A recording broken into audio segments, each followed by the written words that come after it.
আজকের recipe mushroom দিয়ে আলু দিয়ে আমি ভাজা করব।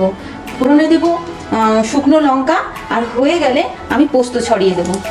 আজকে আমাদের রেসিপিটা আপনাদের কাছে শেয়ার করছি। দুটো লঙ্কা আমি তেলটা গরম হয়ে গেলে দিয়ে দেবো। হয়ে যায়, যারা অফিসে যায় তাদের জন্য খুব ভালো। ডাল ভাজাটা করে দিলে আর ডাল করে দিলে পরে সুন্দর খেয়ে চলে যেতে পারবে তাড়াতাড়ি। শুকনো লঙ্কাটা একটু ভাজা হয়ে গেলে আলুটা তেলের মধ্যে আমি দিয়ে দেবো। যাদের ডায়াবেটিস আছে, যাদের প্রেশার আছে, তাদের জন্যে এই মাশরুমটা খাওয়া খুব ভালো।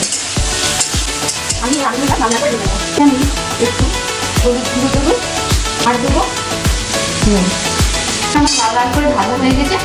এবার আমি মাশরুমগুলো জল চিপে দিয়ে দেবো। লো ফ্লেম দিয়ে মাশরুমগুলো সেদ্ধ করার জন্য ঢাকা দিয়ে দেবো 10 মিনিটের জন্য। আর আলুটা ভাজা হয়ে গেছে। এবার আমি পোস্তটা ছড়িয়ে দেবো। ভিডিও ভালো লাগলে পরে সাবস্ক্রাইব, লাইক আর কমেন্ট করে দেবেন।